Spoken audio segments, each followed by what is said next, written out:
Olá, eu sou Tânia Mara, nutricionista e ajudo empreendedores do ramo de alimentação a gerir os seus negócios e manter as suas equipes engajadas e motivadas.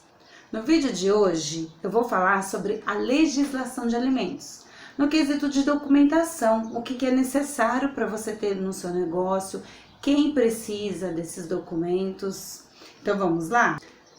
O objetivo aqui hoje é eu apresentar para vocês algumas documentações necessárias perante os órgãos de fiscalização, tanto para abrir, organizar e gerir o seu negócio. Quem que precisa desses documentos?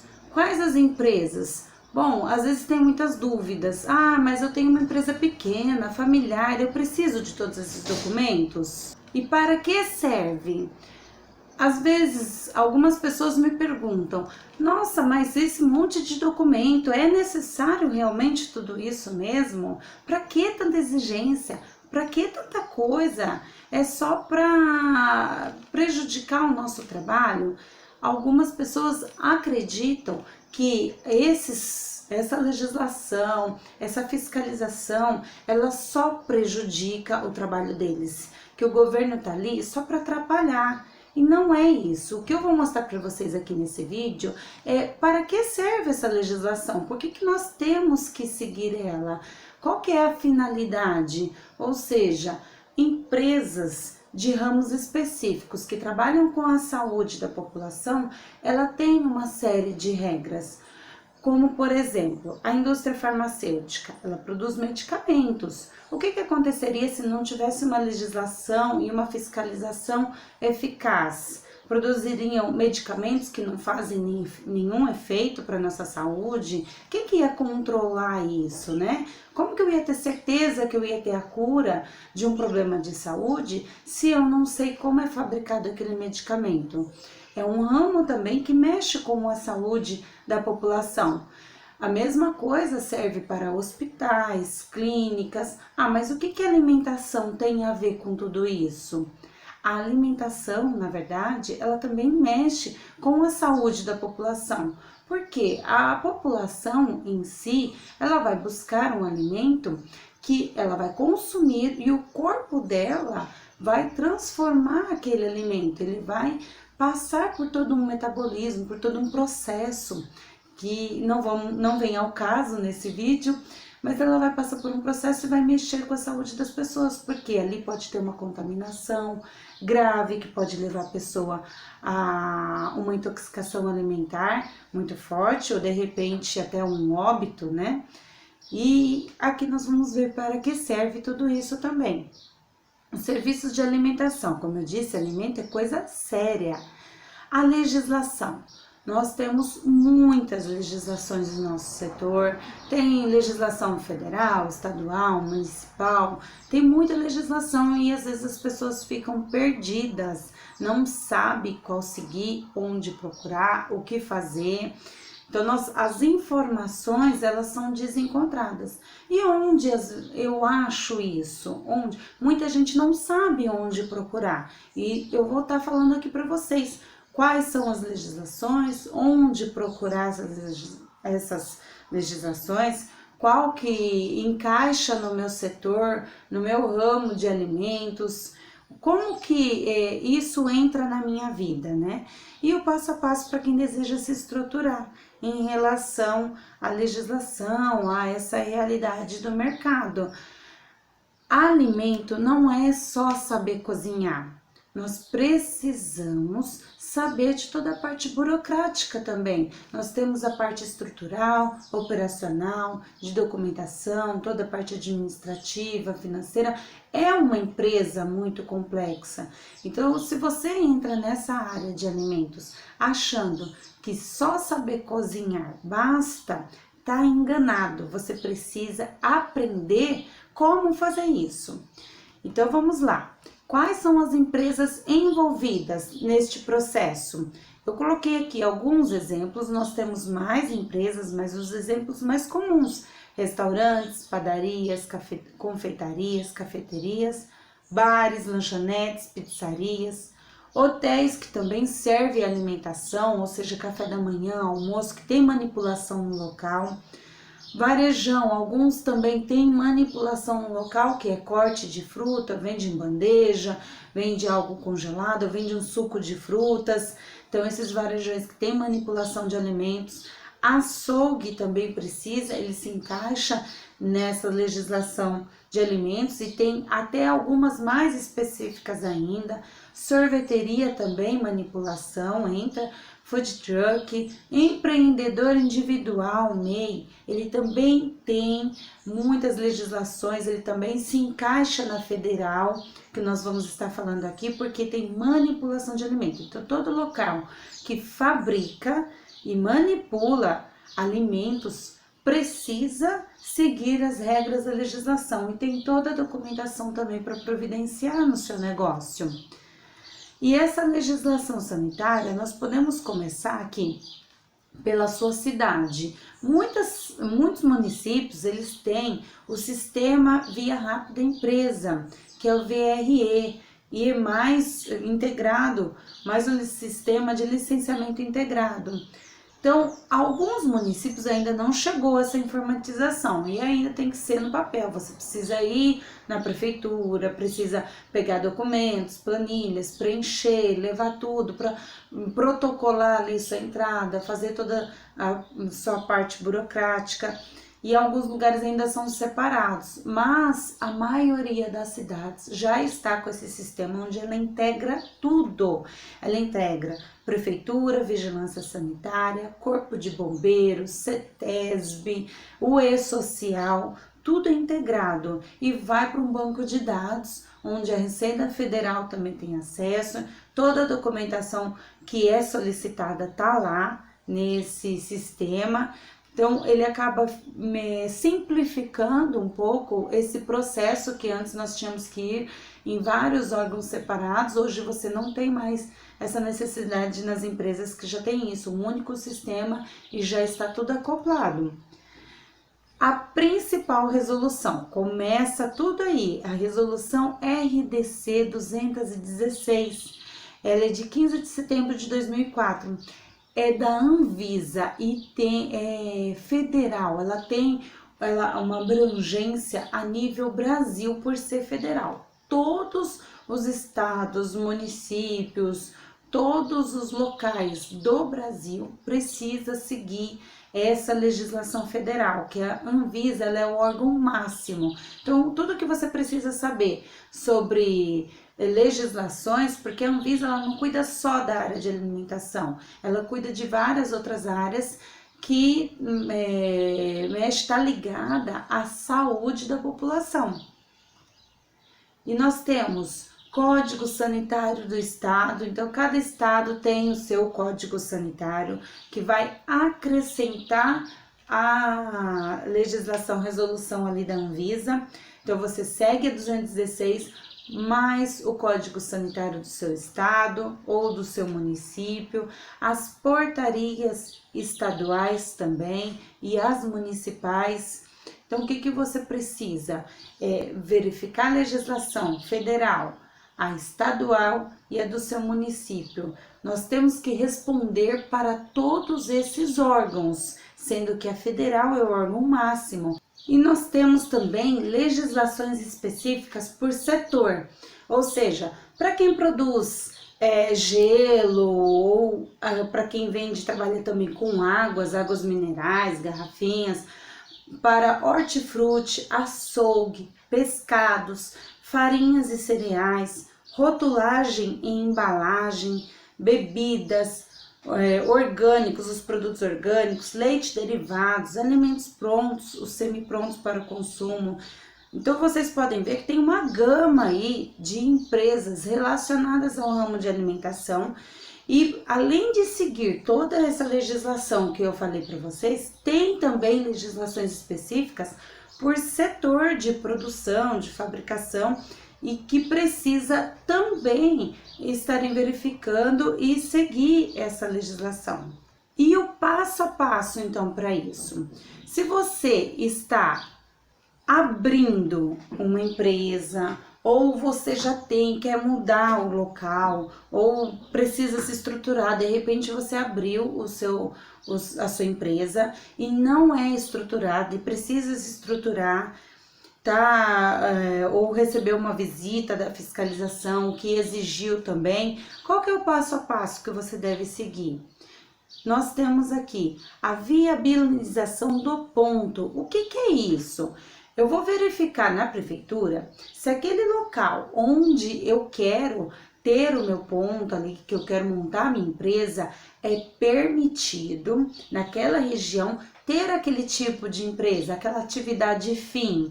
Ou seja, às vezes eu quero abrir um comércio, ali um restaurante, ou um açougue, ou um varejão, eu preciso, e é um bairro residencial, de repente na prefeitura não é permitido que naquele bairro, naquele local, abra um açougue, por questão ambiental, de repente com a CEDESB, ou questão de vigilância sanitária, e você precisa verificar antes de alugar um imóvel, de comprar um imóvel, de fechar qualquer negócio, ali verificar na prefeitura se você pode montar naquele local a empresa com atividade fim que você vai estar ali trabalhando. E a estrutura física, que é um outro ponto muito importante que as pessoas normalmente esquecem. A estrutura física é desde, de repente, eu vou montar uma padaria, o que eu preciso? De uma área para manipulação que seja iluminada, arejada, onde eu possa colocar um sistema de exaustão eficiente, uma coifa, onde tem uma rede hidráulica ou de esgoto ali ideal, que vai aguentar o fluxo de produção da minha empresa, ou que tenha também um sistema ali de coleta de lixo, de abastecimento de gás, toda essa parte estrutural que você vai precisar para sua empresa, o local, ele precisa suportar a sua demanda. Tem pessoas, às vezes, que alugam casas e quando vai ver, o sistema de encanamento, ela precisa mudar totalmente. O sistema elétrico não suporta a demanda, a carga de energia ali que vai ser utilizada nos equipamentos. E aí gasta o maior dinheiro para poder estruturar aquele local, para poder colocar como deve ser.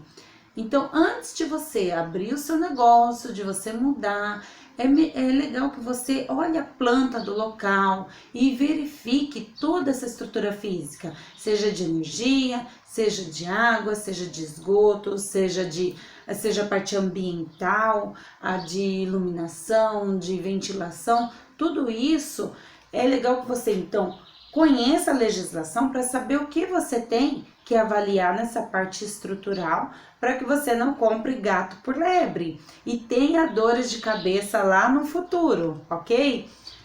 Exemplos de leis que estou sujeito no meu ramo.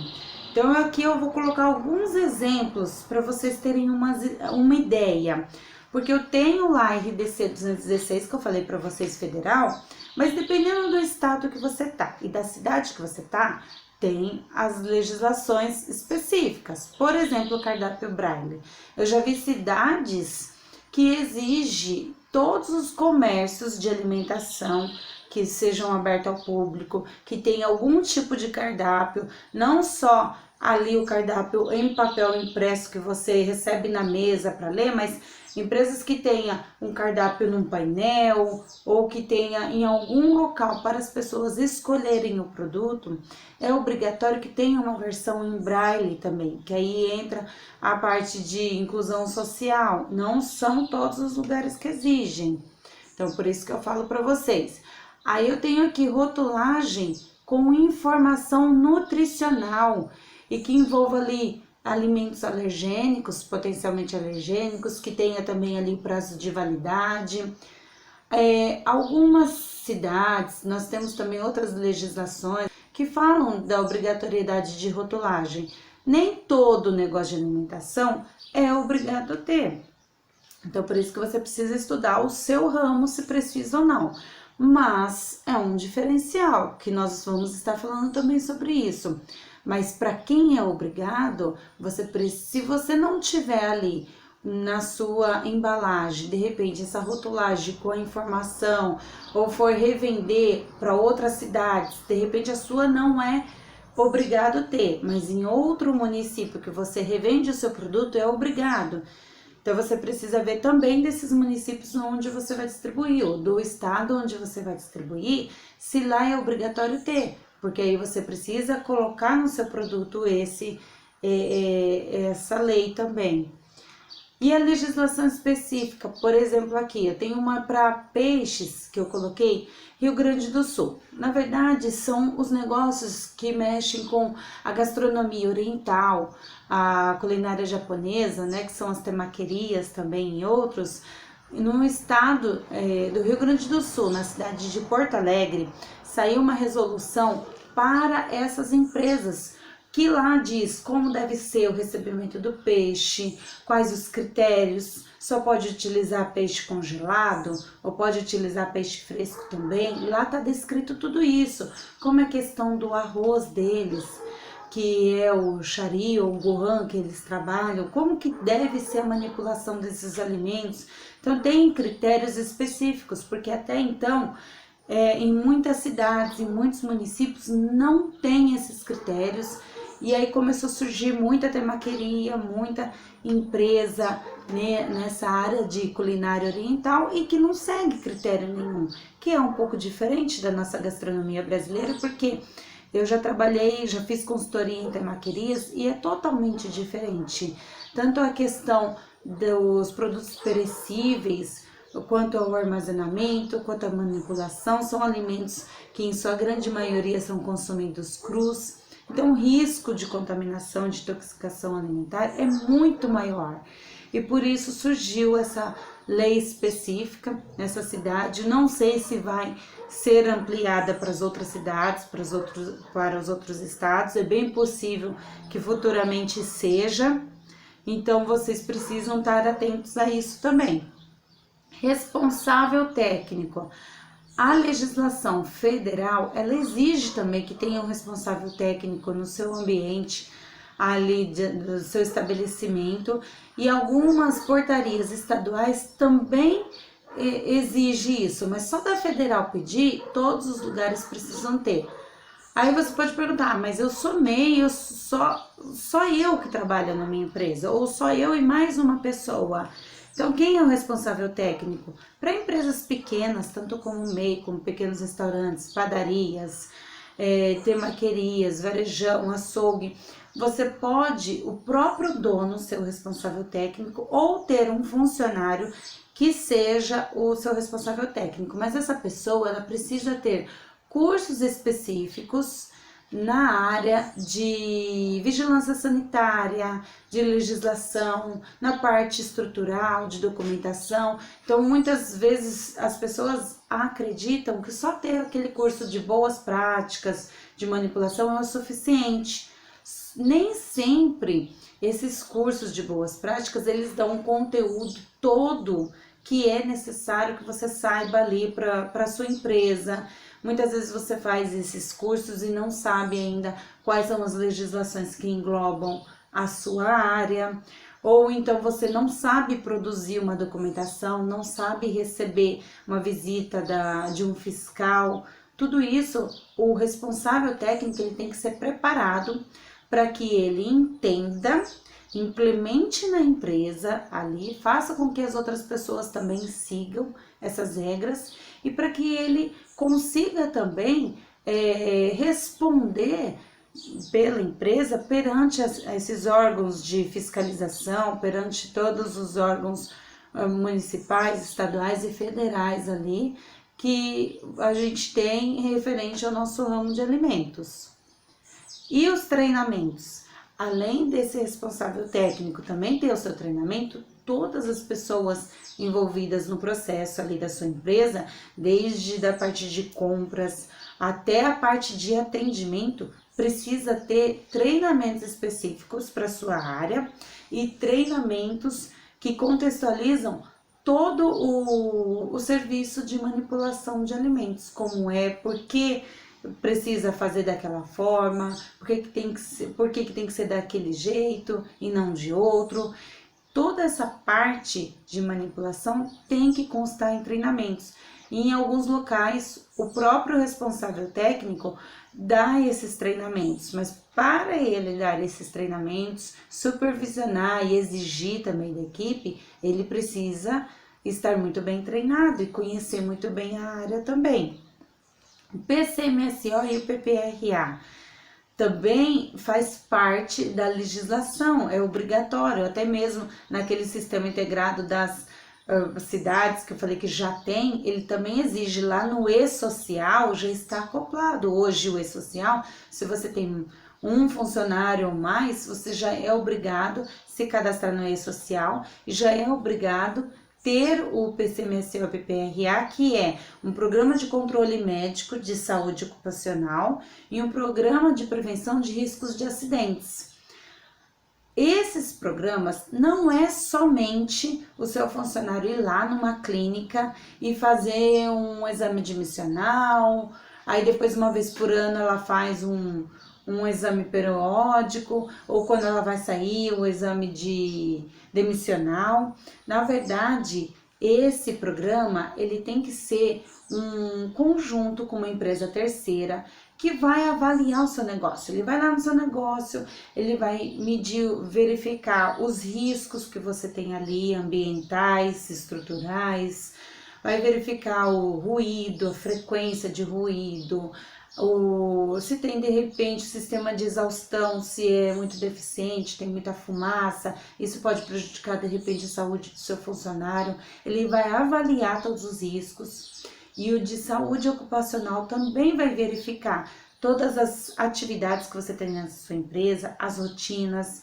os funcionários que estão ali para cada rotina, quais são os exames necessários para que eles façam. Quem vai te dizer isso é um médico dessa empresa terceira que vai ter um contrato com você, e esse contrato ele vai, depois de fazer todo esse estudo, ele vai emitir um manual onde vai descrever ali todas as atividades que você tem, os riscos, os exames que cada função tem que fazer, os EPIs que cada um tem que utilizar.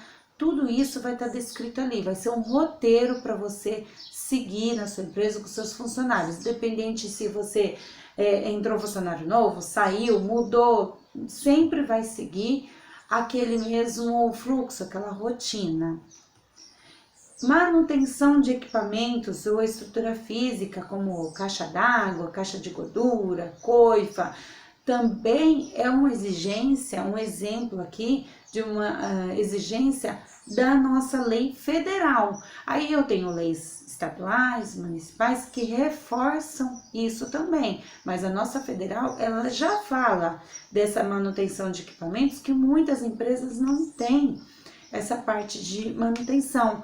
Ela espera muitas vezes apresentar um problema estrutural ou apresentar um problema de equipamento, um acidente com um funcionário, para que aí ela corra atrás de uma manutenção, de um conserto, e às vezes já é tarde, por não ter sido realizada aquela manutenção, aí ela tem que comprar um equipamento novo, porque já não tem mais conserto, ou ela tem que, se for estrutural, quebrar de repente aquele ambiente, construir um novo, ou fazer uma reforma geral do local, aí tem que ficar alguns dias fechados, ou fechar parte do ambiente para poder passar por uma reforma, porque faltou muitas vezes ali uma manutenção preventiva.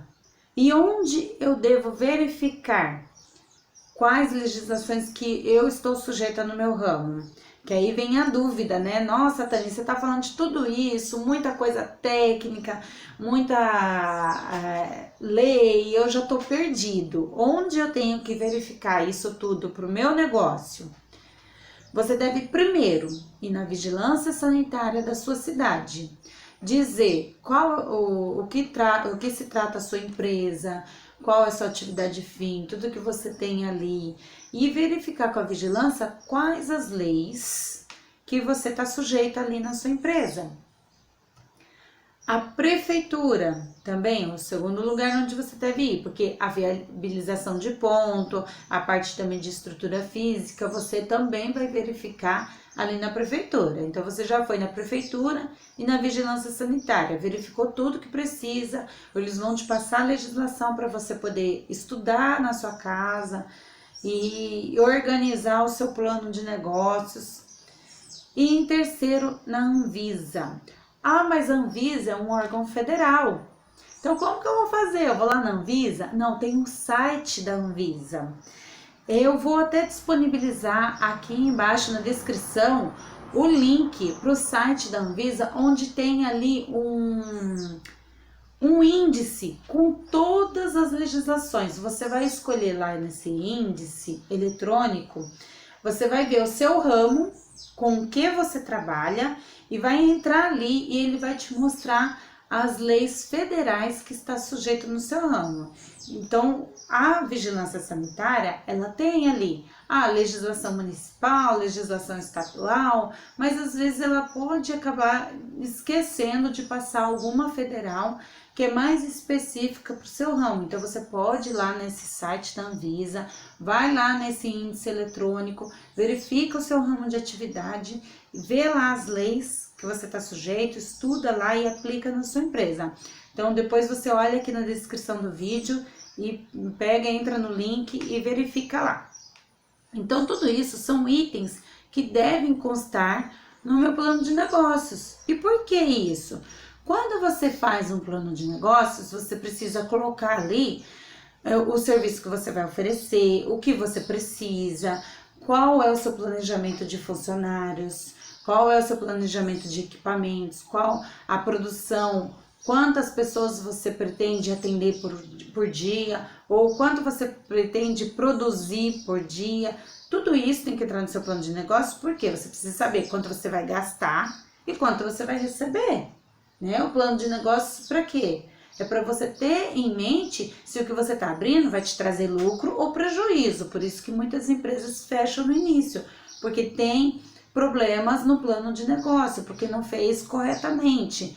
Isso tudo, inicialmente ele tem um custo para você colocar na sua empresa. Tem um custo. Muitas coisas você mesmo pode fazer e vai também reduzir o seu custo.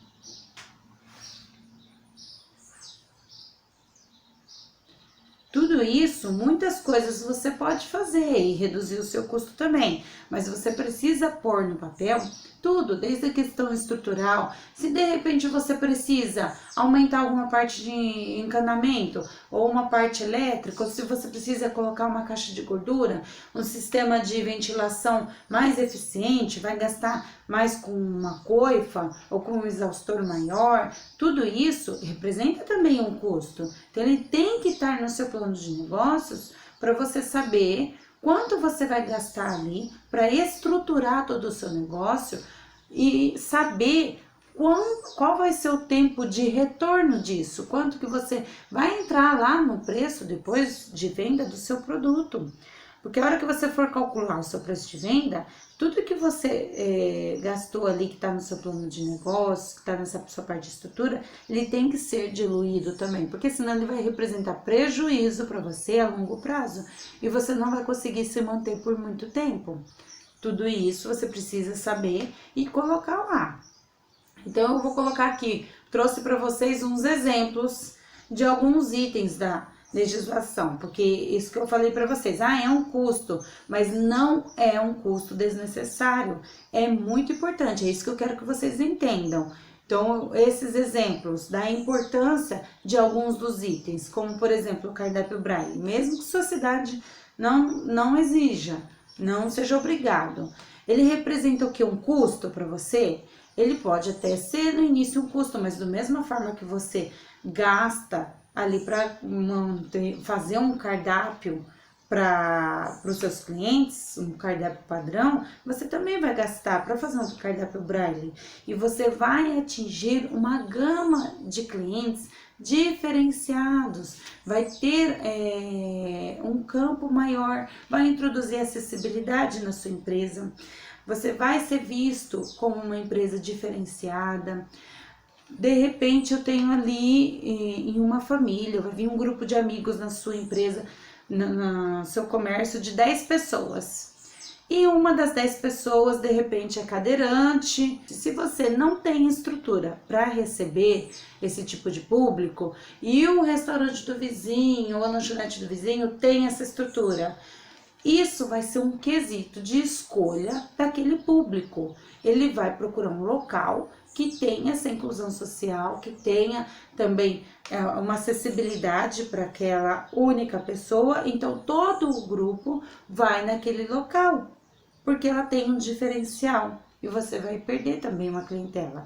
Então, eu pergunto de novo para você, é um custo de um cardápio Braille? Depende de você, depende de você. Se você encarar isso como um custo e achar que é desnecessário, para você vai ser. Mas se você acredita que é um futuro e as pessoas precisam ter essa inclusão, precisa pensar mais no próximo, e eu quero passar essa identidade da minha empresa para as pessoas, eu não vou encarar isso como um custo, sim, como eu coloquei aqui para vocês, uma acessibilidade, um diferencial, são mais clientes que eu vou estar atingindo e que vai ver a identidade da minha empresa como alguém que se preocupa com as outras pessoas, com o próximo. Aí eu tenho rotulagem, informação nutricional, os alergênicos que eu falei para vocês. É um custo eu colocar isso no meu cardápio, nos meus produtos? A princípio, você vai ter um custo, sim, para pagar um profissional, para ir lá fazer a minha rotulagem, fazer a minha informação nutricional, colocar os meus alergênicos. Só que isso é só inicial, ele vai se estender a longo prazo para os meus produtos, porque eu continuo vendendo. Então eu vou diluir isso também nos meus produtos a longo prazo, mas eu vou conquistar outros clientes também que se preocupam mais com a saúde, ou eu vou evitar riscos também de ter ali um processo, porque de repente eu vendi um produto e alguém é intolerante a algum ingrediente que tinha ali, passou mal, teve uma intoxicação alimentar, foi hospitalizada e aí foi constatado que aquele produto que ela consumiu na minha empresa tinha um aditivo, um ingrediente ali que acarretou essa alergia, que desencadeou essa alergia nessa pessoa, e dependendo do estado de gravidade ela pode entrar com um processo contra a minha empresa porque não tinha nada ali informando que tinha aquele produto ali que ela tinha alergia. Então é um risco também que eu tô correndo. E eu posso encarar essa rotulagem, além, sem ser um custo, como um conhecimento para o meu cliente, com um quesito a mais de saúde. Eu vou passar uma credibilidade, uma confiança, eu vou diminuir os riscos de contaminação, de intoxicação, de processos alergênicos ali dos meus clientes e vou diminuir o risco de possíveis processos, como eu falei para vocês. Então, como que eu vou encarar essa rotulagem? Ela vai agregar valor para minha empresa a longo prazo. Então, fazer parte da identidade que eu vou passar para os meus clientes. Treinamento, ele também é um custo para minha empresa? Na verdade, o treinamento, ele é um investimento que eu faço na minha equipe. Muitas pessoas reclamam de mão de obra qualificada, que nessa área de alimentação as pessoas não têm qualificação ou não têm estudo, ou que tem muita rotatividade, entra e sai de funcionários, os funcionários não são motivados. Muitas vezes o que está faltando aí é o treinamento. Muitas vezes não, eu acredito que a maioria das vezes o que falta é treinamento, é uma supervisão mais adequada, uma liderança mais humanizada. Nesse treinamento, o que eu vou ter ali na minha empresa? Eu vou qualificar minha mão de obra, eu vou diminuir a rotatividade se entra e sai de funcionários, eu vou ter funcionários mais comprometidos, mais engajados, eu vou padronizar meus processos, com isso ter menos desperdício, vou reduzir o meu custo, porque se eu diminuo o meu desperdício, eu diminuo o meu custo, né? É óbvio isso. E para algumas pessoas, infelizmente, ainda não é óbvio, mas Eu tenho um treinamento, às vezes eu gasto ali com o treinamento, eu invisto no meu treinamento R$ 500 naquele mês, por exemplo. Ah, mas eu investi R$ 500, mas quanto eu consegui diminuir nos meus custos a longo prazo em relação aos desperdícios que eu estava tendo durante a manipulação daquele treinamento que eu dei sobre manipulação e redução de desperdícios. Então é isso que a gente tem que colocar na balança. O que isso vai representar para a minha empresa? Porque nós sabemos também que a rotatividade, o absenteísmo, que são as faltas de funcionário, também geram um custo muito alto para a empresa. E o treinamento, ele entra para trabalhar contra isso, para melhorar isso na sua empresa. E aí, a longo prazo, você vai ver os resultados e você vai ver a economia que você vai fazer. Então, ele é um investimento necessário e que precisa ser mais frequente. Muitas empresas não dão atenção o suficiente para isso e acham que tá tudo certo e que o seu problema é o funcionário, o governo, são os impostos, o aluguel que tá cada vez mais alto. E não, e se você melhorasse um simples fato ali, um simples processo na sua empresa, que é trabalhar com a sua equipe, que é o treinamento, que é o engajamento, a motivação, essa liderança humanizada, nisso 80%, 90% dos seus problemas poderiam já ser resolvidos só com essa ação que você toma na sua empresa. E você vai também garantir sempre a mesma qualidade ali para o seu cliente. Sempre a mesma qualidade, a mesma quantidade, o cliente vai ter a garantia de sempre chegar na sua empresa e tá tudo igual. E eu tenho o PCMSO e PPRA que eu falei para vocês também, que a princípio algumas pessoas já falaram para mim que é um custo e na verdade ele é um investimento. Vamos lá, investimento, porque eu trabalho com a prevenção de riscos ali na minha empresa, eu trabalho com a qualidade de vida dos meus funcionários, porque um funcionário acidentado hoje, ele representa um alto custo na minha empresa.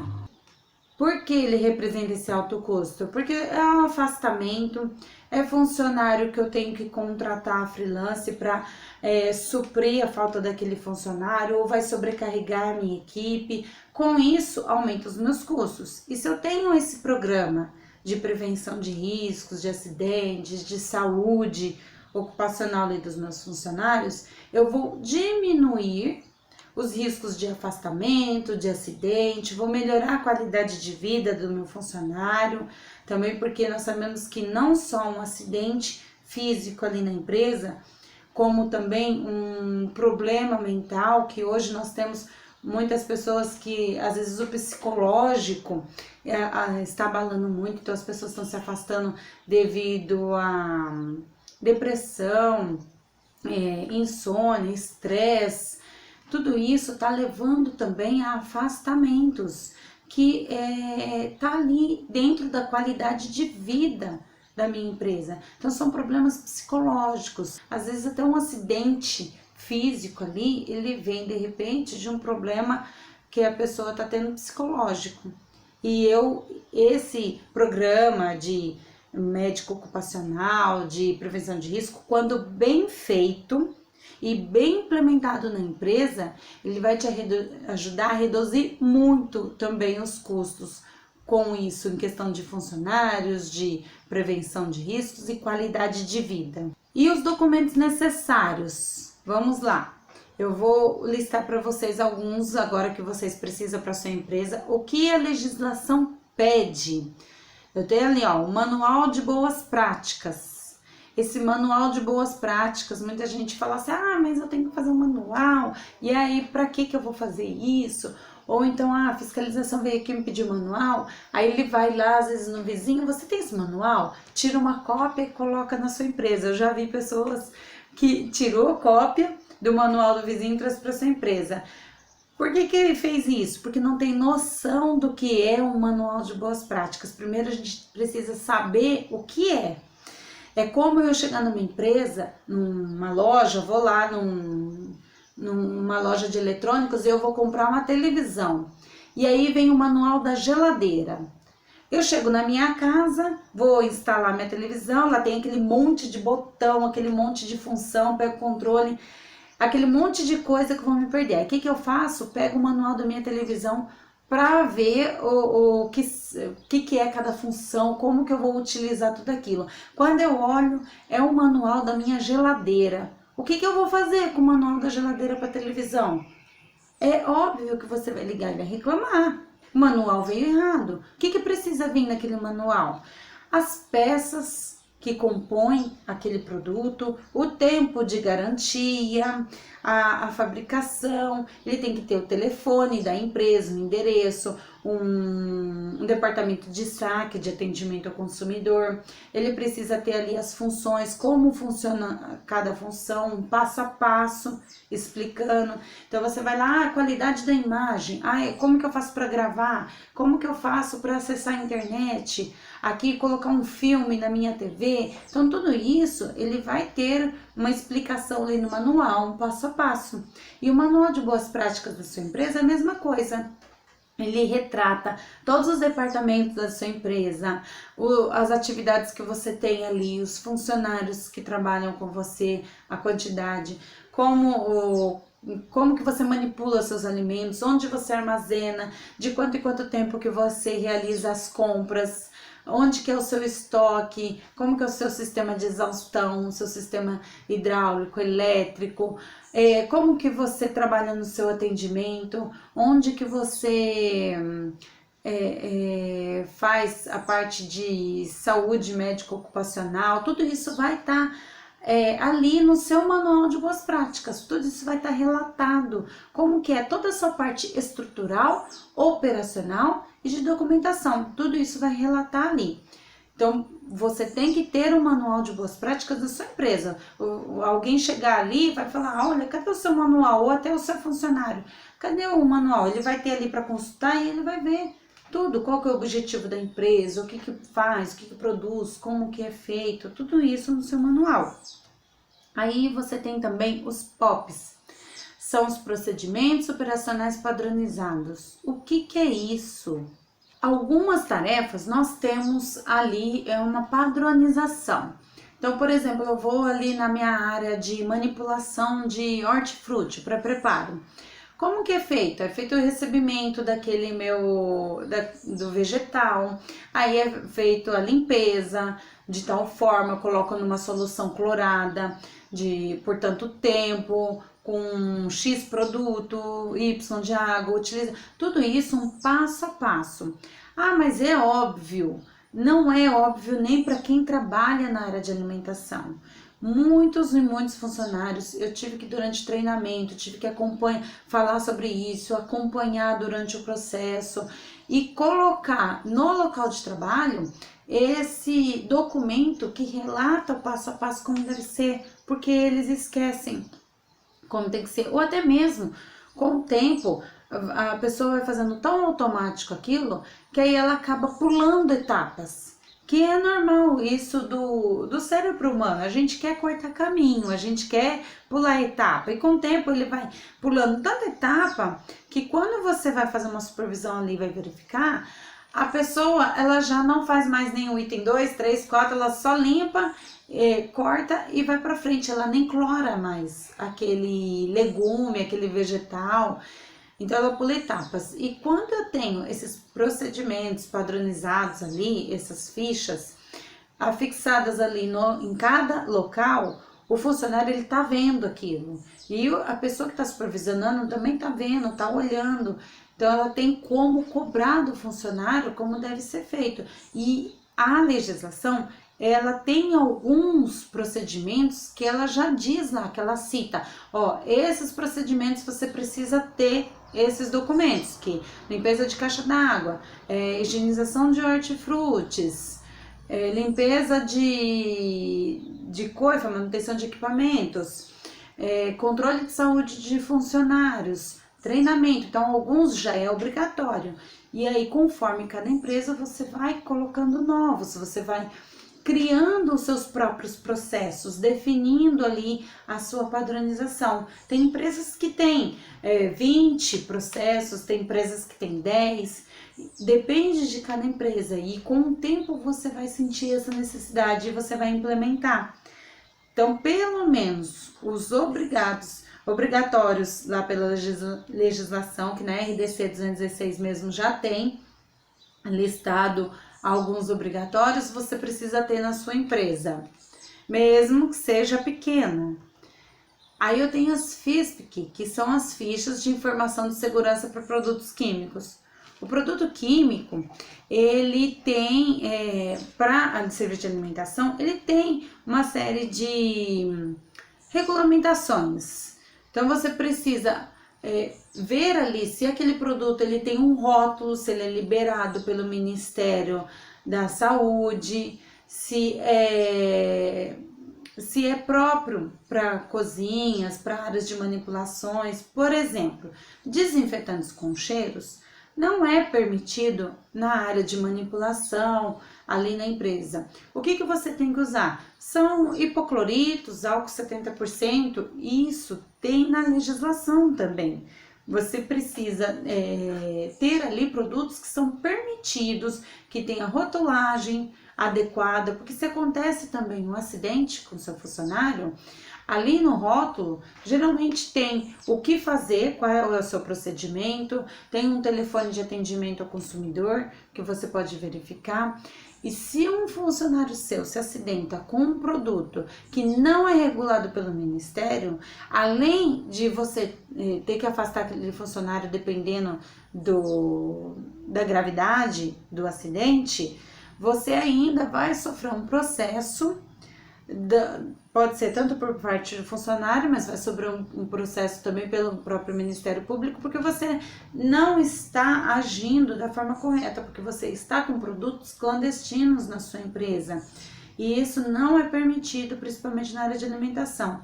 Até mesmo porque alguns produtos eles podem deixar resíduos na sua área de manipulação, nos seus utensílios, e aqueles resíduos ir para os alimentos e acarretar sérios problemas também para os seus clientes. E essas fichas de informação dos produtos, ele tem tudo descrito lá sobre o produto, composição, onde deve ser usado, como deve ser usado, se precisa diluir ou não, então os riscos que pode acarretar, o que fazer. Ah, mas isso vem com o produto? Muitas vezes não.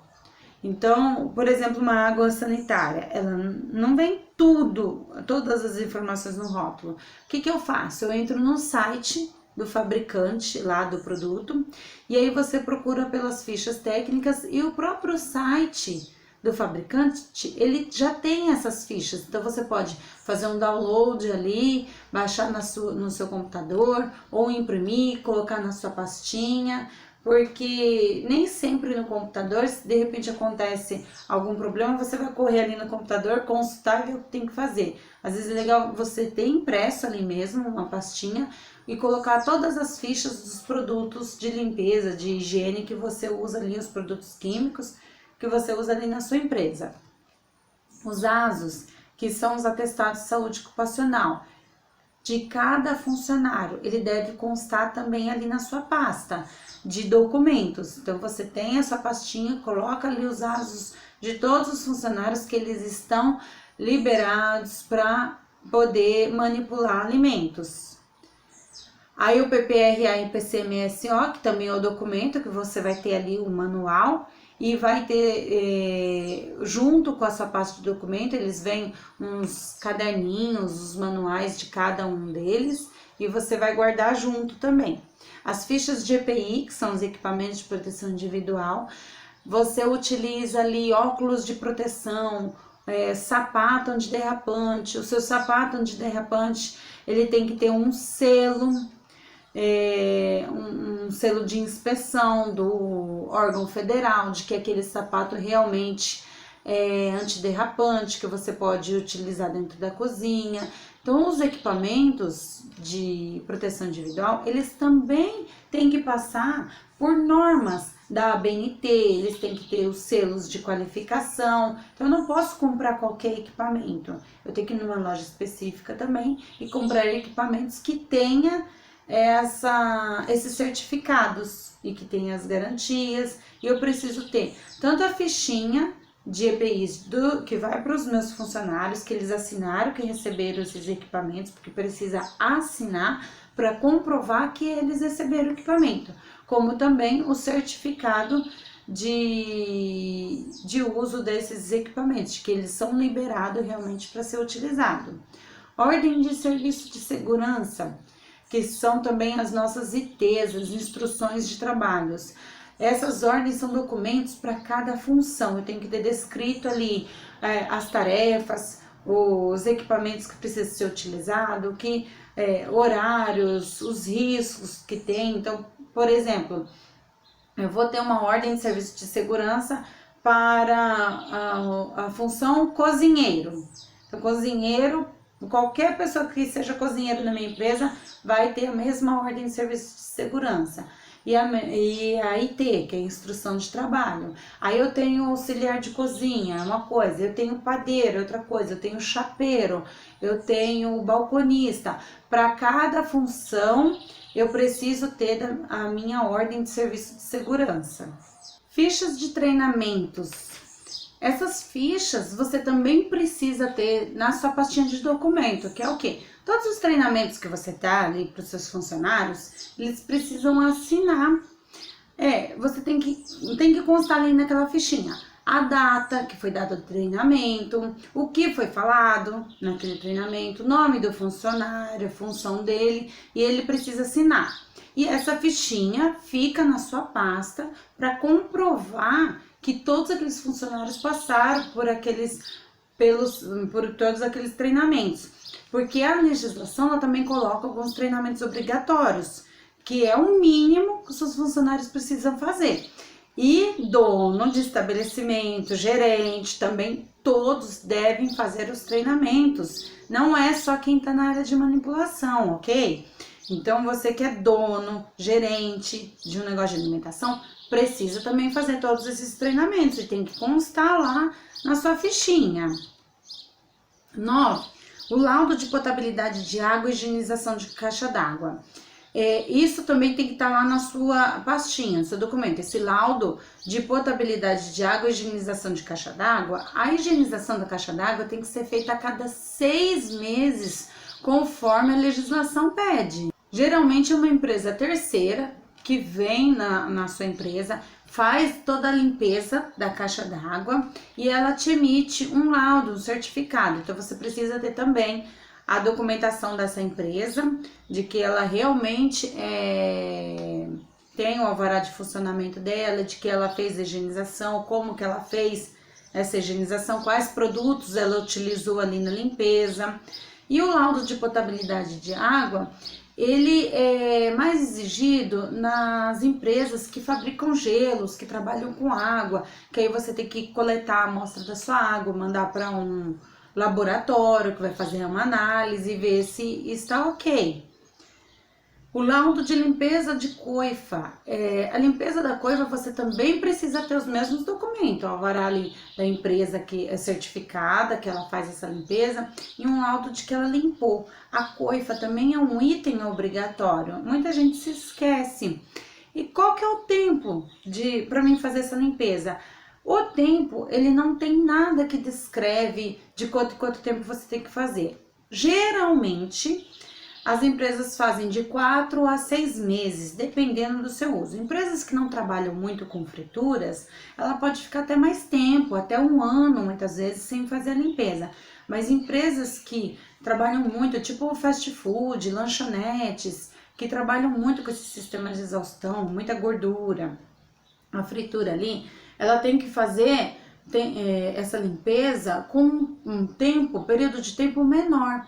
E se você não fizer essa limpeza, pode ocorrer incêndios na sua cozinha, porque aquela gordura ela vai ficando ali impregnada e ela pode carbonizar e causar incêndio e se tornar grave ali. Por isso que é obrigatório você tá sempre de olho vendo essa limpeza e tem que ter um laudo de que você fez e fazer um controle certinho. Você vai guardar esse documento ali na sua pastinha. O laudo de limpeza da caixa de gordura também. A caixa de gordura, Depende muito também de empresa para empresa. Tem empresas que têm um fluxo de manipulação muito grande e a caixa, mesmo sendo grande, ela tem que ser limpa com muita frequência, a cada 6 meses. Ou então, às vezes, a empresa é muito pequena e a caixa de gordura é pequenininha. Nesse caso, essas empresas que são pequenas e tem caixinhas de gordura mais simples, menores, que o próprio funcionário mesmo ali faz essa limpeza, aí você não vai ter um laudo de limpeza ali da sua caixa de gordura. Mas o que você precisa nesse caso? Ter um POP, um procedimento operacional padronizado, que vai dizer ali como que é feita a limpeza. O funcionário utiliza um outro uniforme? O funcionário faz a higienização como? Utiliza algum produto químico? Após a higienização, ele troca de roupa para voltar a fazer outra atividade dele? Como que é feito? É no final do turno? É contraturno? Então isso tudo vai ser descrito ali no seu POP. O laudo de controle de pragas, mais a licença da empresa.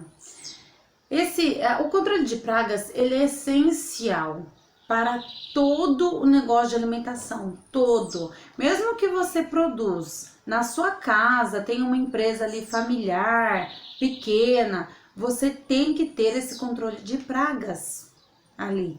E tem que ser uma empresa terceira, ela tem um alvará de funcionamento, ela te emite um certificado, coloca o que foi feito, se colocou iscas, de repente para roedores, para moscas, ela vai descrever e emitir um laudo do serviço. Tem empresas que faz esse tipo de serviço todo mês, tem empresas que é trimestral ou bimestral. Aí vai depender da empresa que está vindo, dessa empresa terceira, que está vindo no seu negócio. Ele vai fazer um levantamento, vai analisar, vai ver se de repente está tendo alguma proliferação ali, e ele vai dizer para você o ideal de controle que você deve ter, se é mensal, bimestral, trimestral, e aí você vai fechar um contrato com essa empresa e vai fazer esse controle de pragas. O certificado de coleta de óleo de fritura e mais licença da empresa. O óleo para fritura, ele não deve ser descartado no seu esgoto ali sanitário, no seu esgotamento sanitário, não pode de forma alguma. Então, se você é uma empresa que trabalha de repente com salgados, e aí você faz por encomenda os seus salgados fritos, então você utiliza óleo. Se você recebe uma fiscalização, ele vai te perguntar o que você faz com óleo. O que você faz? Você entrega em alguma coleta, alguém vem retirar? O que você faz? Você tem que comprovar o que você faz ali com aquele óleo. E a empresa, se ela vem retirar, ela tem que te emitir um certificado ali, um laudo de que ela fez aquela coleta de óleo. E a empresa tem que ter licença de funcionamento, não é qualquer pessoa que pode retirar o óleo. Por quê? Ele tem destino, certo? Porque as empresas que são licenciadas, ela é licenciada lá na CETESB, que tem a licença ambiental dela, do que ela pode fazer com o óleo, o destino é correto. Então tem uma série de regras também, de regrinhas para eles. E aí você vai entregar para essa empresa. Tem algumas empresas que elas pagam, elas coletam o seu óleo e pagam para você um valor X ali pelo óleo. Agora, uma coisa que não se deve fazer é trocar por produtos químicos. Tem pessoas que vêm, coletam seu óleo e trocam por produtos químicos. Só que esses produtos químicos, eles não são registrados pelo Ministério da Saúde, que nem a gente falou lá atrás das FISP. Não pegue produtos químicos que não sejam registrados. Você está assumindo um alto risco para sua empresa, ok? Então, auto de vistoria do Corpo de Bombeiros. Você tem que ter um laudo ali do Corpo de Bombeiros da sua empresa. Ele vai falar de extintor, ele vai falar de as placas adesivas, refletoras, se você tem que ter saída de emergência, se você tem que ter indicações. Tudo que você precisa ter ali para um controle de risco da sua empresa, do Bombeiros, ele vai emitir esse auto de vistoria. As planilhas também de controles e registros que você precisa ter, de controle de temperatura de equipamento, de controle de temperatura de alimento na produção, controle de recebimento de produtos perecíveis e não perecíveis, de controle de higienização, tudo isso tá lá na RDC 216. Todos os controles que ela pede. Aí o que você faz? Converte isso em planilhas. Então você precisa, como que você vai controlar se você não tem um registro ali escrito? E como que você vai controlar? Às vezes você até tem um registro, mas não tem um funcionário específico. Então um dia faz, outro dia não faz. Isso precisa ser frequente. Então todos os dias, muitas vezes mais de uma vez por dia, você precisa estar fazendo esses controles e eles têm que estar lá na sua pastinha de documentos. Todos esses controles. Ah, eu estava esquecendo de falar também, alvará da licença sanitária e licença de funcionamento. Tudo isso a gente já falou também, que você precisa pôr na sua pastinha. Por mais que você tenha lá pregado na sua parede, o alvará seu de funcionamento, você precisa deixar uma cópia ali na sua pastinha. Coloca também do CNPJ da sua empresa, tudo deixa ali. Porque a hora que você precisa, você vai sair correndo atrás de toda a documentação, você não vai achar, ou vai querer ligar para o contador para saber.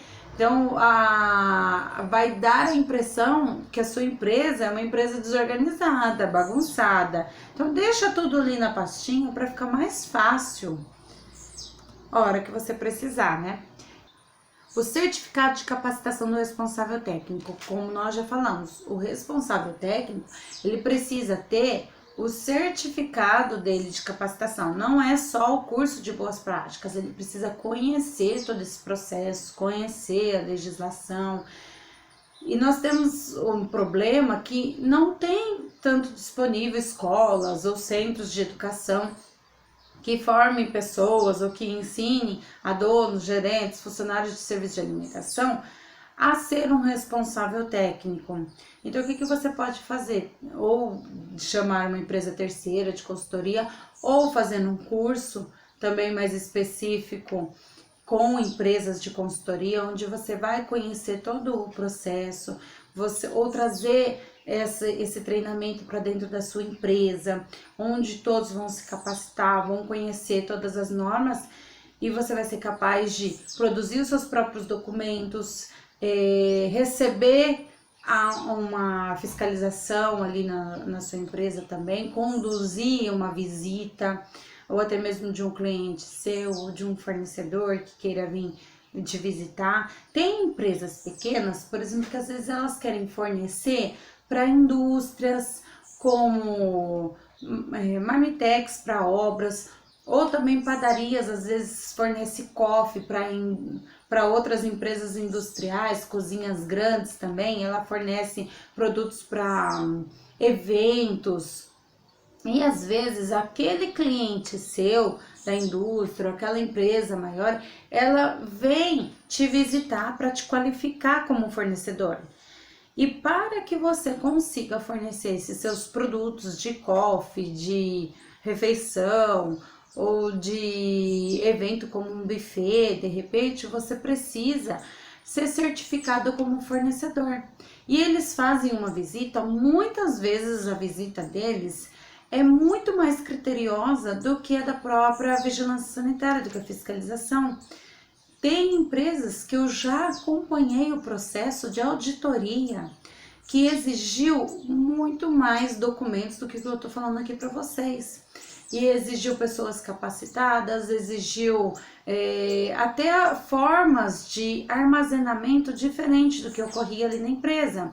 Eles fizeram várias exigências que eu já acompanhei outras visitas de fiscalização de órgãos do governo que não fez todas as exigências deles.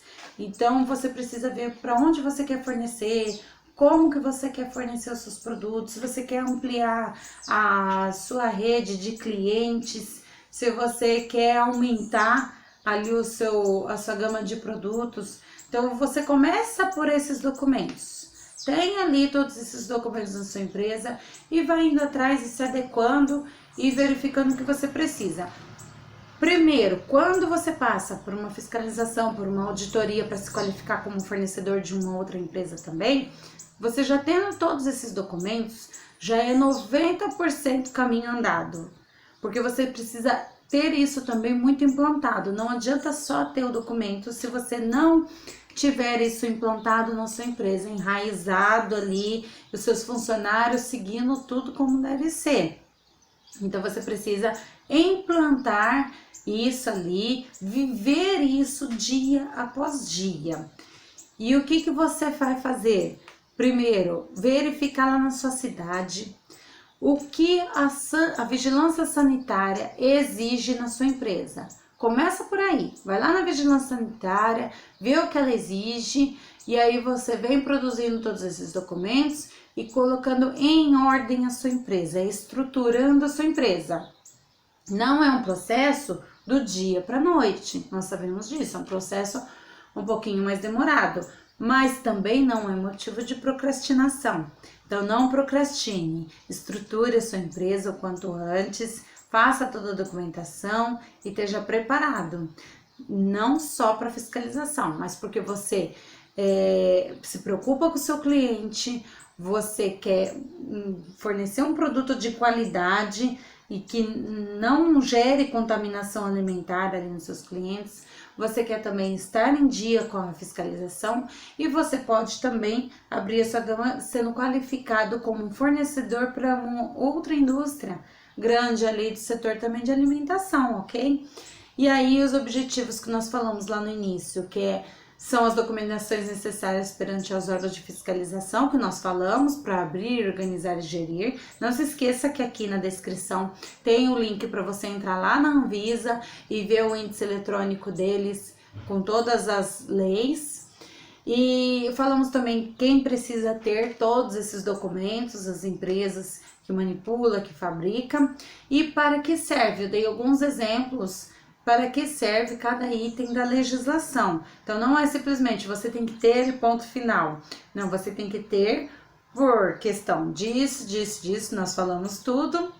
E se tiver alguma dúvida, escreva aqui nos comentários que eu estarei respondendo para vocês. E se vocês gostaram desse vídeo, curta, compartilhe para que mais pessoas possam ver, possa se adequar e a gente tenha cada vez mais qualidade no que a gente come. Não precisamos ficar com medo quando sair para comer fora, ficar com medo do que a gente vai comer, o que a gente não vai comer, se vai passar mal, se não vai. Então, é do interesse de todos que todas as empresas se adequem para que a gente tenha cada vez mais segurança, certo? Então se inscreva no canal também para receber os novos vídeos e clique no sininho para ser notificado sempre que sair um novo vídeo, ok? Muito obrigada e até o próximo!